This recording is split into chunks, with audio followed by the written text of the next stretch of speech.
ഈശോ മിശിഹായ്ക്ക് സ്തുതിയായിരിക്കട്ടെ.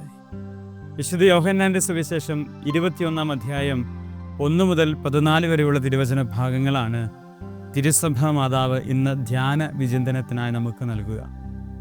വളരെ മനോഹരമായ അർത്ഥവത്തുള്ള ഒരു സുവിശേഷ ഭാഗമാണ് ഇന്ന് ധ്യാനിക്കാനും പ്രാർത്ഥിക്കാനുമായിട്ടുള്ളത്. അത് ഈശോയാണ് എന്ന് പത്രോസിനോട് പറഞ്ഞപ്പോൾ പെട്ടെന്ന് പത്രോസ് തൻ്റെ നഗ്നതയെ തിരിച്ചറിഞ്ഞ് ഓടിപ്പോയി പുറങ്കുപ്പായി ഇട്ടു എന്ന് പറയും. പ്രിയപ്പെട്ടവരെ, ഇതൊരു വലിയ ധ്യാനമാണ്. ഈ കാലഘട്ടത്തിന് ഏറ്റവും അനിവാര്യമായൊരു ധ്യാനമാണ്. പലപ്പോഴും നമ്മുടെ നാണക്കേടിനെ നമ്മൾ തിരിച്ചറിയാതെയാണ് നമ്മൾ ജീവിക്കുക. നമ്മുടെ കഴിവുകളിൽ ഭ്രമിച്ച് നമ്മൾ ജീവിക്കുകയാണ്. നമ്മുടെ അഹന്തയിൽ, ധാർഷ്ട്യത്തിൽ, താൻ ഭാവത്തിലൊക്കെ നമ്മൾ ജീവിക്കുമ്പോൾ എന്തുകൊണ്ടാണ് നമ്മുടെ ഈ കുറവിനെ നമുക്ക് മനസ്സിലാകാതെ പോകുന്നതെന്ന് ചോദിച്ചാൽ ഉത്തരം ഒന്നേ ഉള്ളൂ: ക്രിസ്തു എന്ന് പറയുന്ന യാഥാർത്ഥ്യത്തെ, ആ ദൈവിക സാന്നിധ്യത്തെ നമുക്ക് ധ്യാനിക്കാനും ചിന്തിക്കാനും കഴിയുന്നില്ല എന്ന പരാജയമാണ്. അതുകൊണ്ടാണ് അത്രയും നേരം ആൾക്കൂട്ടത്തിൻ്റെ ഇടയിലായിരുന്നു പത്രോസ് ഉണ്ടായിരുന്നത്.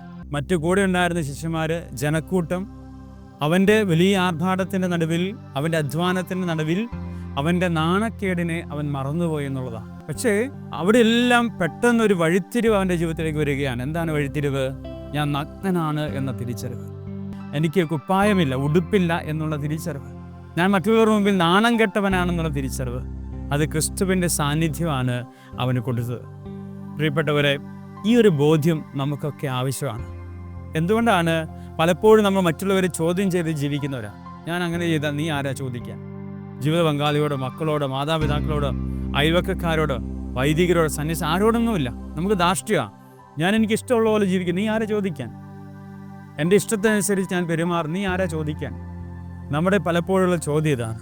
പക്ഷേ നീ ആരാ എന്ന് ചോദിക്കാനുള്ള ചോദ്യം എന്തുകൊണ്ടാണ് നമ്മുടെ നാവിൽ നിന്ന് ഉരിയാടാനുള്ള കാരണം എൻ്റെ അപ്പുറത്തുള്ള ദൈവിക സാന്നിധ്യത്തെ ഞാൻ തിരിച്ചറിയുന്നില്ലെന്നുള്ളതാണ്. ഇങ്ങനെയുള്ള ധാർഷ്ട്യത്തിൻ്റെ ചോദ്യങ്ങളൊക്കെ എടുക്കുന്നത് നമ്മുടെ സ്വാർത്ഥതകളിൽ നിന്നാണ്. ഞാൻ എന്ന് പറയുന്ന ഒറ്റ വ്യക്തി ജീവിതത്തിൻ്റെ ഉള്ളിൽ ഞാൻ ഒതുങ്ങിക്കൂടുമ്പോൾ എൻ്റെ അപ്പുറത്തേക്കൊന്നുമില്ലെന്നുള്ള മിഥ്യാധാരണയിൽ നിന്നാണ് നീ ആരാണ് എന്നോട് ചോദിക്കാൻ എന്നുള്ള ചോദ്യം നമ്മുടെ ഉള്ളിൽ ഉരുത്തിരിയുക. നമ്മുടെ ചുറ്റുമുള്ള എല്ലാവരും നമ്മുടെ സഹായകരാണ്, പ്രിയപ്പെട്ടവരെ, അല്ലേ? അനേകം മനുഷ്യരുടെ സഹായം കൊണ്ടാണ് നമ്മൾ ജീവിക്കുന്നത്. ഞാൻ ഇട്ടിരിക്കുന്ന ഈ വസ്ത്രം എത്രയോ പേരുടെ അധ്വാനമാണ്. എൻ്റെ ശരീരത്തിലുള്ള ഓരോ വസ്തുവകകളും എത്രയോ പേരുടെ അധ്വാനത്തിൻ്റെ ഭാഗമാണ്. ഞാൻ കഴിച്ച ഭക്ഷണം എത്രയോ പേരുടെ അധ്വാനമാണ്. ഞാൻ ഇന്ന് സംസാരിക്കുന്നുണ്ടെങ്കിൽ, ജീവിക്കുന്നുണ്ടെങ്കിൽ എത്രയോ പേരുടെ പ്രാർത്ഥനയുടെ ഫലമാണ്, എത്രയോ പേരുടെ സാന്നിധ്യത്തിൻ്റെ ഫലമാണ്, എത്രയോ പേർ എനിക്ക് വേണ്ടി അധ്വാനിക്കുന്നതിൻ്റെ ഫലമാണ്. അപ്പോൾ നീ ആരാണ് എന്നോട് ചോദിക്കുക എന്നുള്ള ചോദ്യം എന്തുകൊണ്ടാണ് അങ്ങനെ ഉണ്ടാകുന്നത്? കാരണം എൻ്റെ അപ്പുറത്തേക്കുള്ളൊരു യാഥാർത്ഥ്യത്തെക്കുറിച്ച് ഞാൻ മനസ്സിലാക്കുന്നില്ല. ഞാൻ വിചാരിക്കുന്നത് എനിക്ക് പണമുണ്ട്, എല്ലാം സാധിക്കും, എനിക്ക് ബന്ധങ്ങളുണ്ട്, എല്ലാം സാധിക്കും, എനിക്ക് അറിവുണ്ട്, എനിക്ക് ജോലിയുണ്ട്, എനിക്ക് സൗന്ദര്യമുണ്ട്, എനിക്ക് സ്ഥാനമാനമുണ്ട്, എനിക്കെല്ലാം സാധിക്കുമെന്നുള്ള മിഥ്യാധാരണയിൽ നിന്നാണ് നീ ആരാണ് എന്നോട് ചോദിക്കാൻ. അതുകൊണ്ട് തന്നെ എന്താണ്, എൻ്റെ കുറവുകളെ ഞാൻ തിരിച്ചറിയുന്നില്ല. ഞാൻ നാണം കെട്ടവനാണെന്നുള്ള, മറ്റുള്ളവർക്ക് എനിക്ക് നാണമുണ്ട് എന്ന തിരിച്ചറിവ് എനിക്കില്ല. കാരണം ഞാൻ എൻ്റേതായ ലോകത്ത് ജീവിക്കുക. കണ്ടോ, അവിടെയാണ് പത്രോസേ, അത് ക്രിസ്തുവാണ് കേട്ടോ. നീ വലതുവശത്ത് വലയിട്ടപ്പോൾ വല നിറയെ മീൻ കിട്ടിയെങ്കിൽ, ഇത്രയും നേരം നീ അധ്വാനിച്ചിട്ട് മീൻ കിട്ടിയില്ല. ഇപ്പോൾ ക്രിസ്തു എന്ന് പറയുന്ന സാന്നിധ്യം നിന്നോട് പറഞ്ഞു വലതുവശത്തേക്ക് വലയിടാൻ പറഞ്ഞപ്പോൾ അത് മീൻ നിനക്ക് നിറയെ നൽകിയെങ്കിൽ അത് ക്രിസ്തുവാണ് കേട്ടോ പത്രോസ് എന്ന് പറഞ്ഞ മാത്രയിൽ അവൻ ഓടിപ്പോയി അവൻ്റെ പുറങ്കൊപ്പായി എടുത്തിട്ടു എന്ന് പറയാം. അവൻ്റെ നഗ്നതയെ അവൻ തിരിച്ചറിഞ്ഞു. പ്രിയപ്പെട്ടവരെ, എൻ്റെ ജീവിതത്തിൻ്റെ കുറവുകളെ ഞാൻ തിരിച്ചറിയണമെങ്കിൽ ക്രിസ്തുവിനെ നമ്മൾ ധരിക്കേണ്ടതുണ്ട്. ക്രിസ്തുവിൻ്റെ സാന്നിധ്യത്തെ മനസ്സിലാക്കേണ്ടതുണ്ട്. എൻ്റെ ജീവിതത്തിൽ ക്രിസ്തു നൽകിയ അനുഗ്രഹങ്ങളെക്കുറിച്ച് ധ്യാനിക്കേണ്ടതുണ്ട്. എൻ്റെ ജീവിതം ക്രിസ്തുവിൻ്റെ വരദാന ഫലങ്ങൾ കൊണ്ട് നിറഞ്ഞതാണെന്നുള്ള ബോധ്യം എനിക്കുണ്ടാകേണ്ടതുണ്ട്. അപ്പോഴാണ് എനിക്ക് വളർച്ച ഉണ്ടാകുള്ളൂ. എനിക്ക് അടുത്ത വാചകം ഇങ്ങനെ പറയുന്നത്: അത്രയും മീനും 135ഓളം മീനുകൾ, ഭാരമുള്ള വല. അത്രയും മീൻ കയറിയാൽ സാധാരണ വലകളൊക്കെ കീറുമായിരുന്നു. എന്നാൽ ഇന്നത് ആ വല കീറിയിട്ടില്ല. കാരണം എന്താണ്?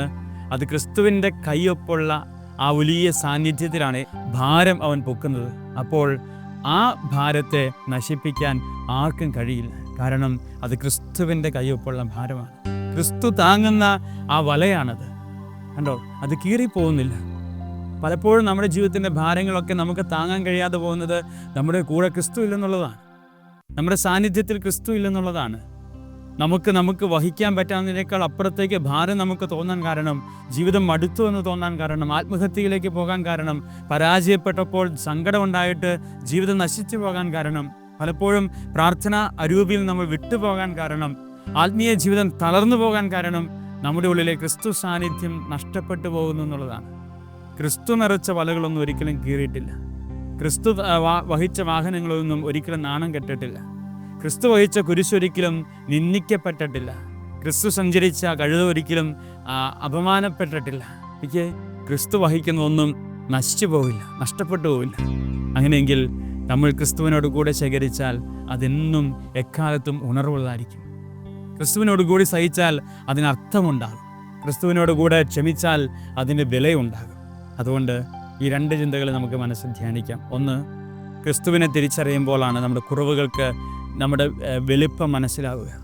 2, ക്രിസ്തു കൂടെ ഉണ്ടെങ്കിൽ നമുക്ക് വഹിക്കാൻ പറ്റുന്നതിനേക്കാൾ വലിയ ഭാരമൊന്നും നമുക്ക് ആരും അനുവദിക്കില്ല. ദൈവം നമ്മളെ അനുഗ്രഹിക്കട്ടെ. ആമേൻ.